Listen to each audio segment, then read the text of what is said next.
Welcome to Telugu focus TV. నేను మీ Srinivas Reddy. That is Lokesh అనిపించుకున్నారని కూడా చెప్పుకోవచ్చు. ఎందుకు ఏమనేది కూడా ఈ వీడియోలో మనం తెలుసుకుందాం.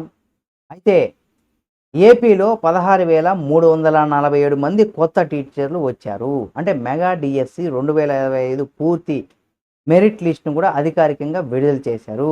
వీరందరూ ఇక ఉద్యోగాలు చేరనున్నారు. వచ్చే నెల నుంచి కూడా వీరంతా ప్రభుత్వ టీచర్లుగా విద్యా మంత్రిగా ఉన్నటువంటి నారా లోకేష్ మెగా డిఎస్సి విషయంలో పకడ్బందీగా వ్యవహరించి చిన్న పొరపాట్లు కూడా లేకుండా ఆ ప్రక్రియని పూర్తి చేయడంలో ఒక కీలకమైనటువంటి పాత్రను కూడా నారా లోకేష్ గారు పోషించారని కూడా చెప్పుకోవచ్చు.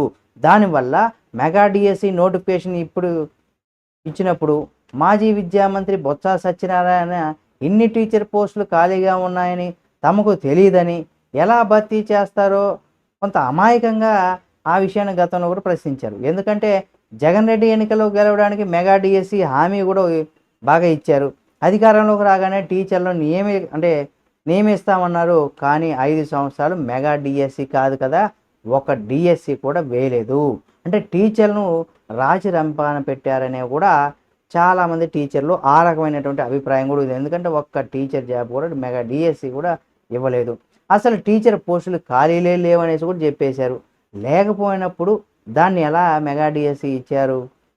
ఆ హామీలు ఎందుకు పెట్టడం? అంటే ఓట్ల కోసం, అధికారం కోసం అక్కడ పెట్టారని కూడా ఒక వార్త అప్పట్లో బాగా చక్కెర్లు కొట్టింది. అయితే అలాంటి పరిస్థితుల్లో నారా లోకేష్ విద్యాశాఖ మంత్రిగా బాధ్యతలు చేపట్టగానే ఖాళీగా ఉన్నటువంటి ఏవైతే పోస్టులు ఉన్నాయో భర్తీ చేసేందుకు ఆయన సిద్ధమయ్యారు. హామీ ఇచ్చినట్టుగా మెగా డిఎస్సిని నిర్వహించారు.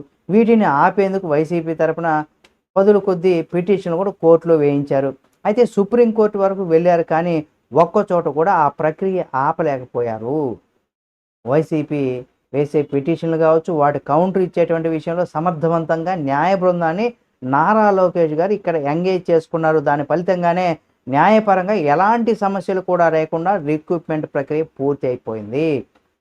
అయితే ఉద్యోగాలు భర్తీ చేయడం కాదు, నిజమైనటువంటి ప్రతిభావంతులకి అవకాశం లభించే విధంగా పక్కా ప్రణాళికను నిర్వహించడం కూడా చాలా ముఖ్యం ఇక్కడ. ఆ విషయంలో నారా లోకేష్ గారు ఈ విషయంలో తనదైన ప్రత్యేకతను చూపించారు. ఉద్యోగులు భర్తీ ఎంత పకడ్బందీగా ఉండాలో చూపించారు. పరీక్ష జరిగిన విధానం, ఫలితాలపైన చిన్న ఆరోపణ కూడా లేకపోవడం లోకేష్ తీసుకున్నటువంటి జాగ్రత్తకు నిదర్శనం.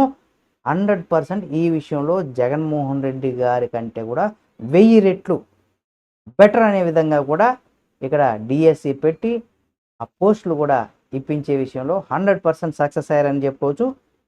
దీనికి సంబంధించి మీరేమనుకుంటున్నారు అనేది కూడా మీరు మీ యొక్క అభిప్రాయాన్ని కామెంట్ రూపంలో తెలియచేయండి. ఈ వీడియో కనుక నచ్చినట్లయితే లైక్ చేసి, షేర్ చేసి, కామెంట్ చేయడం మాత్రం మర్చిపోకండి.